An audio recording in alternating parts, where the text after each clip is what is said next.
Imagine a world plunged into darkness, not by a natural disaster, but by a man-made one. This is the chilling reality at the heart of William R. Forstchen's saga.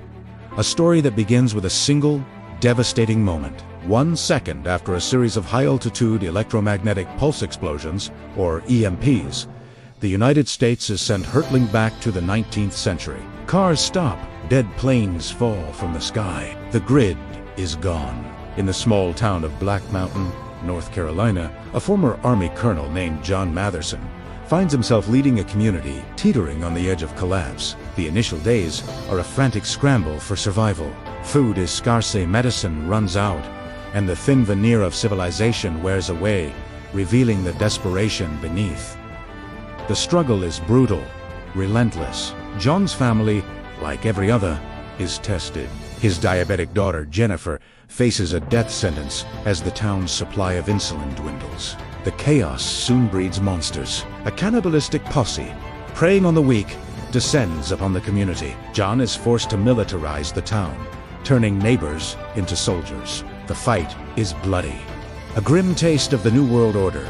They win, but the cost is immense. The most heartbreaking loss for John is Jennifer. He holds her as she dies. A personal tragedy that mirrors the nation's wider agony. Just as despair threatens to consume them all, a glimmer of hope arrives. The remnants of the U.S. government, now called the American Provisional Authority, or APA, finally make contact. But this new authority is not the savior they hoped for. 1 year after the EMP, the OPA, led by a bureaucrat named Bob Scales, imposes the draconian Reclamation Act. It demands the confiscation of food, fuel, and weapons, treating the survivors of Black Mountain not as citizens to be helped, but as subjects to be controlled. John, witnessing the arrogance and cruelty of the APA, leads a resistance. A tense standoff at the town hall erupts into a firefight. John and his people are outgunned, on the verge of being crushed. Then, in a moment of sheer cinematic timing, they are rescued by a contingent of U.S. Marines, led by General Bob Scales, the bureaucrat's own cousin, who represents the true spirit of the old United States. "'Tis brings Worcester." The final day, the culmination of this epic struggle. 2 years have passed since the lights went out. A fragile new government has been established in Bluemont, Virginia, pieced together from the remnants of the old. But this new America is a shadow of its former self. It's a patchwork of loyal territories, struggling to rebuild while facing threats from within and without. The nation is fractured, a powerful, militaristic faction. The Army of National Recovery, or ANR, has risen in the South.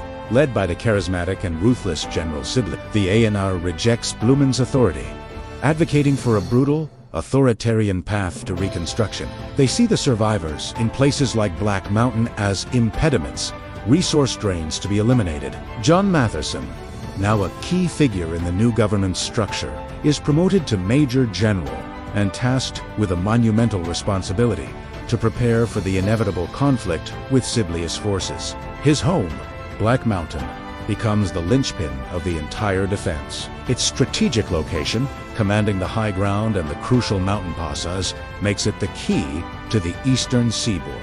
If Black Mountain falls, the path to Bluemont and the fledgling heart of the new United States lies wide open. The weight on John's shoulders is crushing. He is no longer just a college professor or a town leader.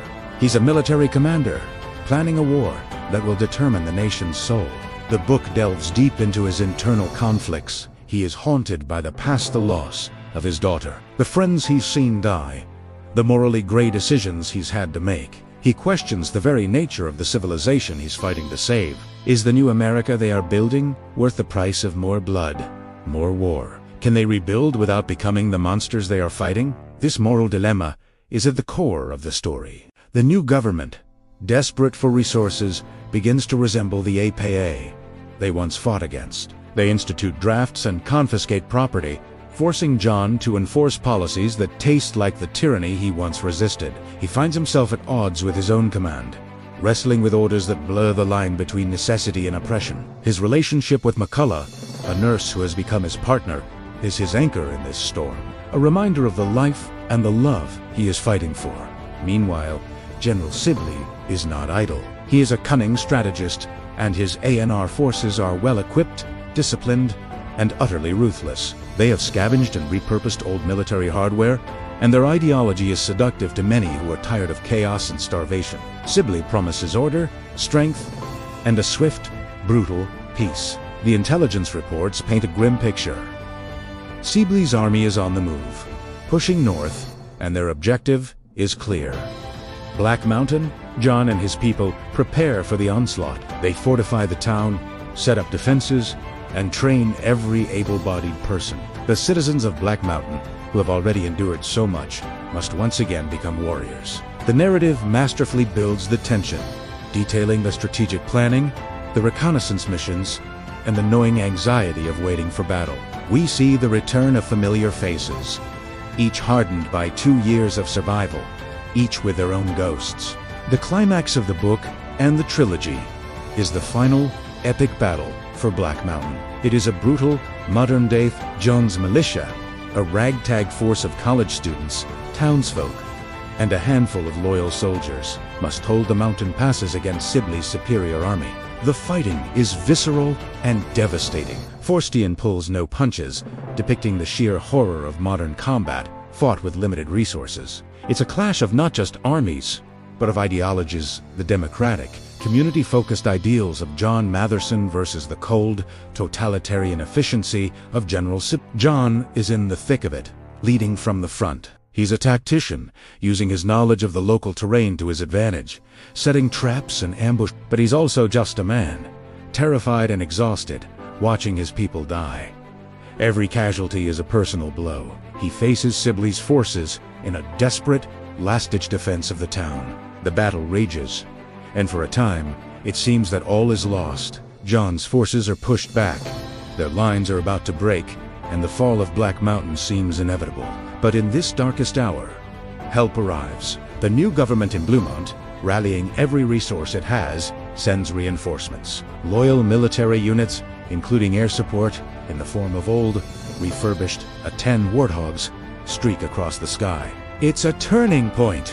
The tide of the battle shifts, and Sibley's army, caught between John's defenders and the relieving force, is broken. The victory is absolute, but the cost is staggering. The final scenes of the book are not triumphant celebrations, but somber reflections. John walks through the aftermath, through the wreckage and the human cost of his victory. He has saved the future of the new United States, but he is forever changed, forever scarred by the price of that salvation.